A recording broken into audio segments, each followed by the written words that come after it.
Hello everyone, this is Dr. Asif Khan and welcome back to my YouTube channel, that is Biology on Your Fingertips. And in this session we will discuss a very important topic, that is site of photosynthesis in plants. I repeat, site of photosynthesis in plants, यानी हम लोग botany discuss कर रहे हैं क्योंकि photosynthesis is the process by which all the autotrophic organism manufacture their food. And there are so many autotrophic organisms. I hope you have studied about kingdom Monera, kingdom Protista. तो Monera and Protistans की बात हम लोग इस video में नहीं करने वाले.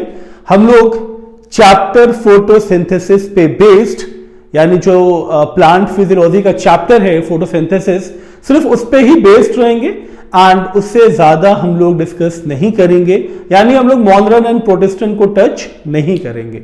सो लेक्चर स्टार्ट करने से पहले जो नए व्यूअर्स हैं या पुराने व्यूअर्स ने भी अगर मेरे चैनल को सब्सक्राइब नहीं किया है तो please subscribe my channel and press the bell icon so that you can get all the notifications about my new video. So let's start the topic and I repeat again, this topic जो आज हम लोग discuss करने वाले हैं, this topic is mainly related to the photosynthesis process in plants.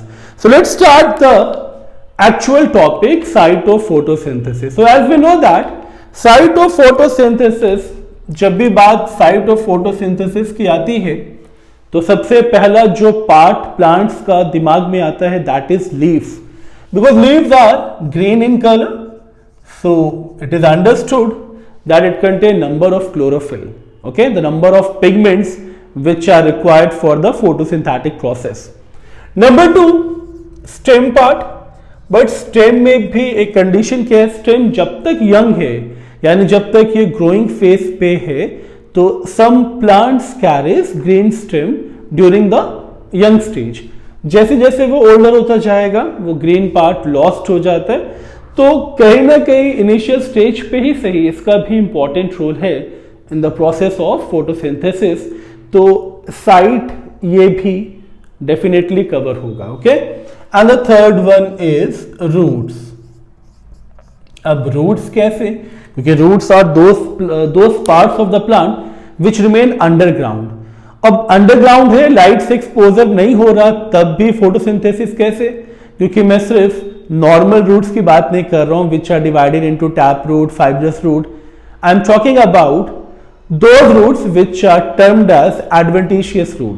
तो adventitious root I hope आप लोगों ने पढ़ा होगा, which mainly grows from any part of the plant other than the radicle. A radicle is the actual site from which the root arises. ठीक है, अगर आप सीड के स्ट्रक्चर को पढ़ चुके हैं, अगर नहीं भी पढ़ा तो मैं एक वीडियो डाल दूंगा इस पे भी, मगर अगर आपने पढ़ा है तो सीड के स्ट्रक्चर में radical is that part from which the root arises. But अगर मैं एडवेंटिशियस रूट की बात करूं तो वो रेडिकल से अराइज नहीं होता, it arises from any other parts of the plant. Clear ना? सो रूट्स में mainly we are talking about adventitious root.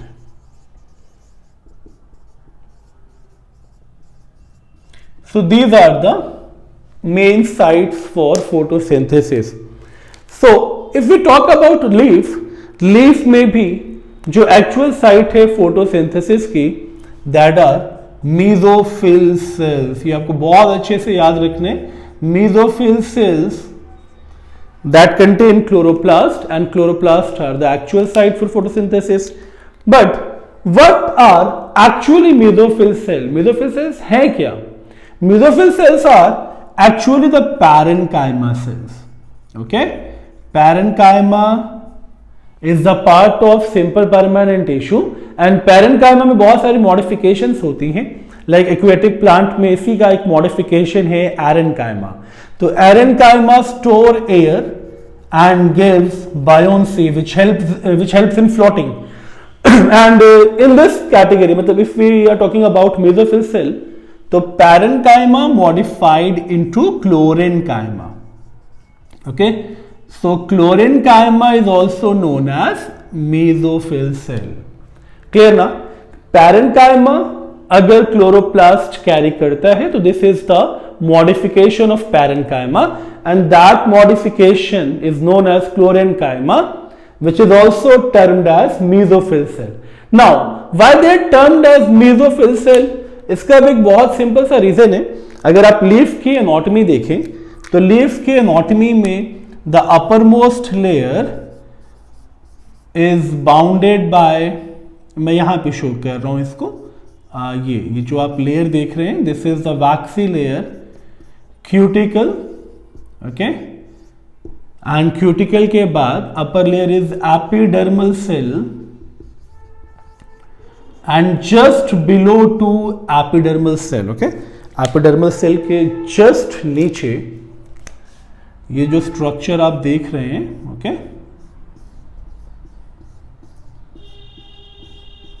these structure are mesophyll cell, okay, and mesophyll cell के नीचे नंबर ऑफ लेयर्स होंगे यहां पे mesophyll cell का, and mesophyll cell के नीचे अगेन यहां पे ये जो पार्ट है यहां पे वास्कुलर बंडल प्रेजेंट होगा, okay.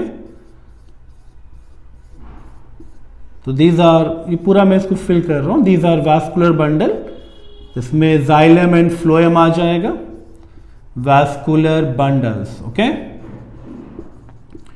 And just below to vascular bundle there is again another layer of epidermis और द लोअर एपिडर्मिस. क्लियर? अब ये चीज डायग्राम के बेसिस पे तो क्लियर है ना कि these cells are found in the middle of upper and the lower epidermis. So middle or meso are the same things. That's why they are known as meso, because they are situated in the middle part. Fill एक botanical term है which is mainly meant for leaf. Okay, phyllotaxy आपने पढ़ा होगा. Phyllotaxy is the arrangement of leaf. So fill is the leaf and meso means the middle part. Okay, so the leaf which carries chloroplast in the middle are termed as mesophyll cells. Clear?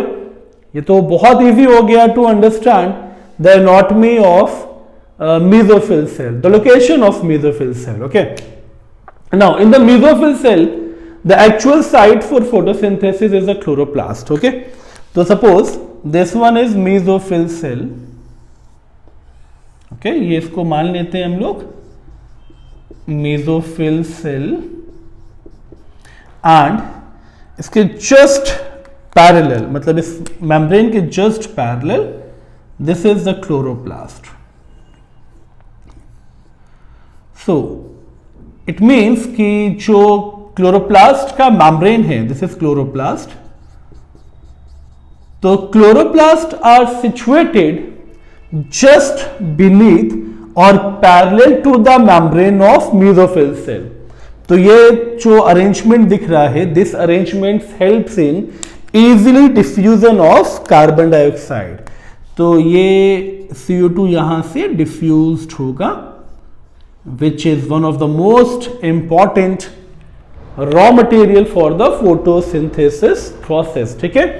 So this arrangement helps in the easy diffusion of carbon dioxide into the chloroplast of mesophyll cell. So you can simply mention that chloroplasts are arranged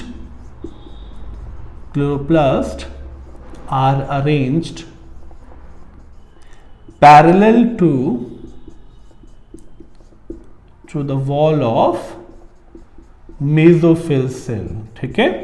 and अगर आपसे पूछा जाता है why this arrangement is beneficial, very simple, for the easy diffusion of carbon dioxide from the atmospheric air to the chloroplast. Okay, तो ये चीज हो गई आपकी basic anatomy. Clear? So let's understand the structure of chloroplast also, because this is the actual site of photosynthesis. तो chloroplast को समझना बहुत इंपॉर्टेंट है. क्लोरोप्लास्ट को अगर नहीं समझेंगे तो ये टॉपिक इनकम्प्लीट माना जाएगा, because the actual site for the photosynthesis is chloroplast. ठीक है? तो actual site for the photosynthesis is chloroplast, which is also termed as kitchen of the cell. Okay, this is also termed as kitchen of the cell. And who discovered chloroplast? तो बहुत important है क्योंकि इस organelle को discovered किया था sir Anton von Leeuwenhoek. Okay, तो discovered bye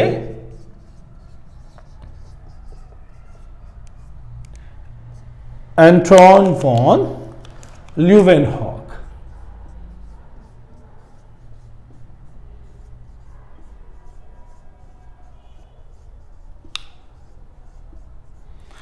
So this is again a very important question for the NEET.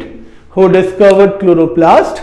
The chloroplast was discovered by Anton von Leeuwenhoek. Now let's see the ultrastructure of chloroplast.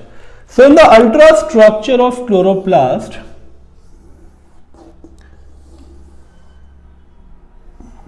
okay, chloroplast is a double membrane bound organelle.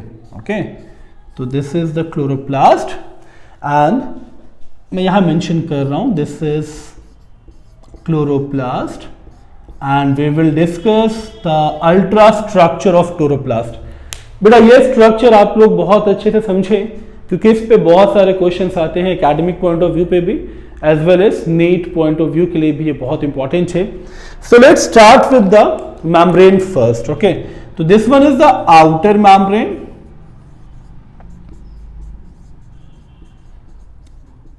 and this one is inner membrane. Now what are the differences between these two? इस पे भी questions पूछे जाते हैं. outer membrane are freely permeable. freely permeable का मतलब कोई भी सब्सटेंस बाहर से अंदर आ सकता है और इस पर्टिकुलर स्पेस से बाहर जा सकता है. ओके, तो इसको हम लोग अब रब कर लें. तो outer membrane is freely permeable. It's freely permeable membrane and the inner membrane is selectively permeable. तो इनर मेम्ब्रेन का नेचर हो गया सेलेक्टिवली परमिएबल.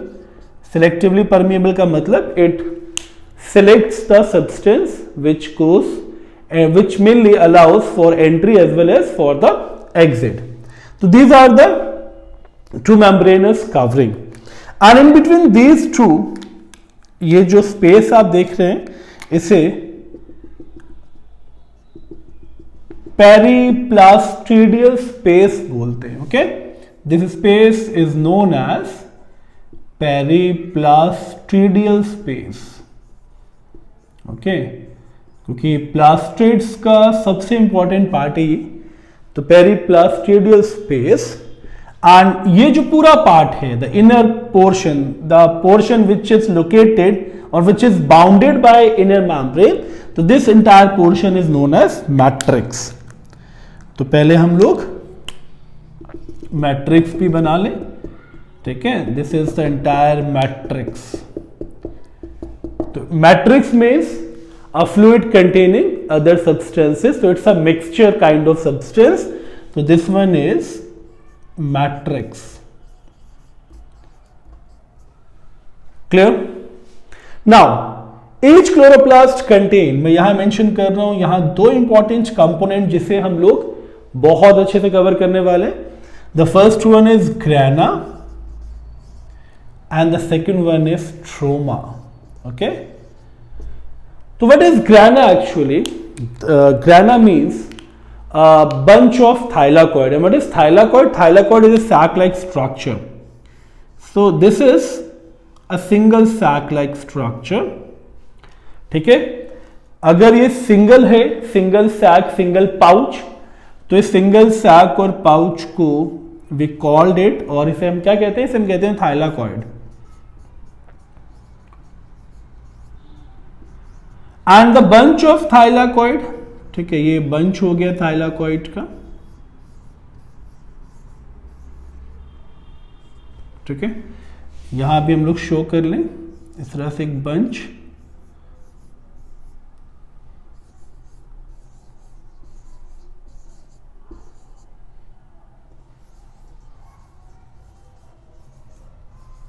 ठीक है, तो this single structure is thylakoid and this entire bunch is known as grana.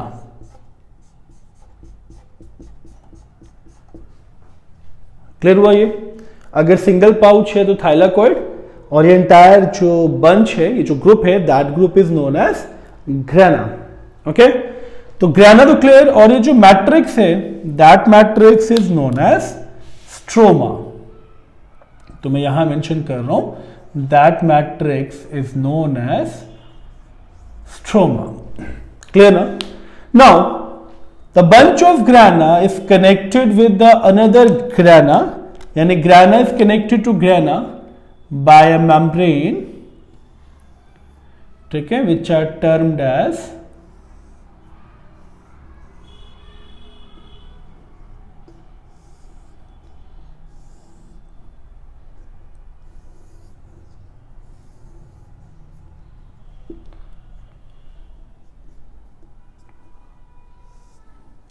so these are termed as stroma lamella.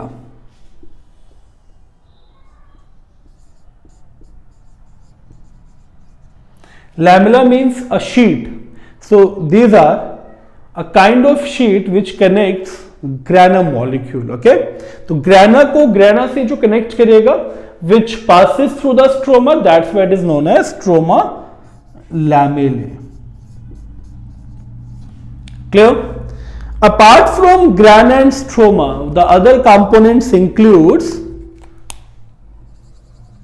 चलिए पहले ये डिस्कस कर लेते हैं जो other components which are very very important.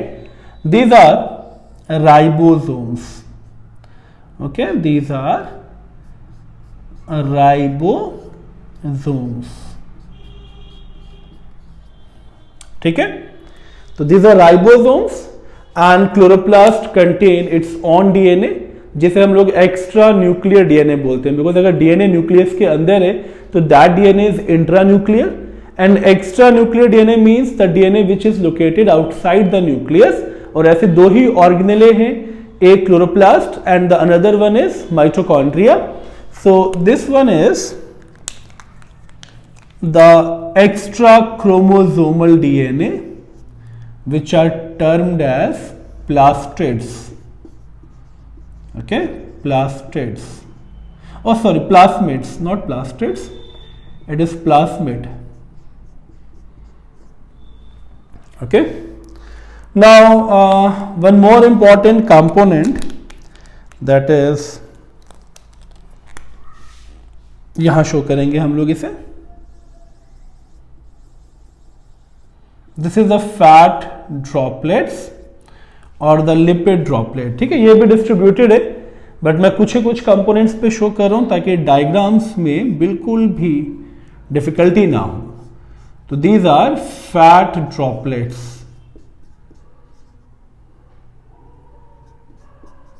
ठीक है, फंक्शन क्या है फैट ड्रॉपलेट्स का? ये पिगमेंट्स को थाइलाकॉइड में अटैच करने में हेल्प करता है. ओके, अब अपार्ट फ्रॉम these मतलब the ribosomes as well as fat droplets, plasmid, this one is again very important. ये है starch granules. Okay, these are starch granules. So starch granules means when the chloroplast completes the process of photosynthesis, the reserve food, that is starch, they are also found in the chloroplast matrix. Clear ना? तो ये तो complete structure हो गया आपका chloroplast का. सबसे important thylakoid which forms grana, then the matrix is stroma. Stroma contain ribosomes, fat droplets, plasmids, ये extra chromosomal DNA है, as well as starch granules. ठीक है, अपार्ट फ्रॉम दीज फोर, इसके अलावा जो पार्ट है वो बहुत इंपॉर्टेंट है, एंड मैं इसको सिर्फ कुछ स्ट्रक्चर से प्रोमिनेंट करूंगा. यहाँ ये जो पार्ट है, ठीक है, तो these are mainly the enzymes for the dark reaction. Okay, तो these are mainly the enzymes part for the dark reaction. like C3 contain Rubisco, okay, and C4 contain Pepco. So these are carbon fixation enzyme for the dark reaction and they are found in the matrix. Clear ना? तो enzymes का भी role clear. So what we concluded that grana is responsible for the light reaction. And why grana is responsible for the light reaction? Because grana contain photosynthetic machinery or photosynthesis machinery. And stroma is responsible for the dark reaction as stroma contain enzymes for the dark reaction. तो ये चीज तो clear हो गई कि grana के पास light reaction होगा, stroma में डार्क रिएक्शन होगा. स्ट्रोमा में डार्क रिएक्शन क्यों होगा? बिकॉज ये बायोसिंथेटिक फेस है which is totally dependent upon enzyme. तो मैट्रिक्स में एंजाइम्स मैंने शो कर दिए. अब बात हम इसकी करेंगे ग्रेना की और थाइलाकोइड की which contain photosystem for the light reaction. Okay, तो light reaction is dependent on photosystem. तो फोटोसिस्टम और we called it the entire machinery for photosynthesis. So let's understand. अब हम लोग सिर्फ एक थाइलाकोइड को समझेंगे. तो मैं ये डायग्राम अब रब कर रहा हूं ताकि सिर्फ एक थाइलाकोइड को समझने के लिए. ठीक है, तो एक काम करते हैं, सिर्फ हाफ डायग्राम को रब करते हैं ताकि चीजें एटलीस्ट पता रहे कि हम लोग डिस्कस क्या कर रहे हैं. ओके, चलिए इतना पोर्शन हम लोग यूटिलाइज करेंगे to understand the thylakoid role और thylakoid function in the photosynthesis process. ठीक है, अब इस एक थाइलाकोइड को मैं ड्रॉ कर रहा हूं एक लार्ज पाउच की तरह. ओके, चलिए ये हो गया आपका एक थाइलाकोइड. तो दिस इज थाइलाकोइड. तो thylakoid contain machinery for the photosynthesis process and these machineries include, क्या क्या है इसके पास पहले देख लेते हैं. तो it contain 4 important components. The first one is photosystem 1 and 2. ठीक है, photosystem 1 and 2. photosystem क्या है वो हम लोग डिस्कस करेंगे अभी. The second one is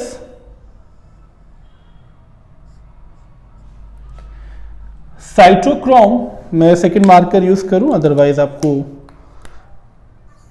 समझने में प्रॉब्लम ना हो. Cytochrome B2F6 complex. Okay, number 3 को मैं मेंशन कर रहा हूं ग्रीन से. कपलिंग फैक्टर का मतलब हो गया एटीपी सिंथेटेस जो एटीपी जनरेशन में हेल्प करेगा. Okay, ATP synthetase. And the fourth one is, fourth को मैं मेंशन करूंगा अगेन रेड से. ठीक है, fourth one is electron carriers. ठीक है,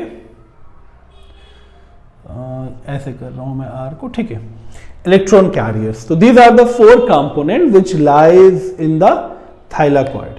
ठीक, तो अब ये फोटोसिस्टम 1 and 2 क्या है, साइटोक्रोम BF6 कॉम्प्लेक्स क्या है, कपलिंग फैक्टर क्या है एंड इलेक्ट्रॉन कैरियर्स क्या है, ये हम लोग डिस्कस करेंगे नेक्स्ट वीडियो में.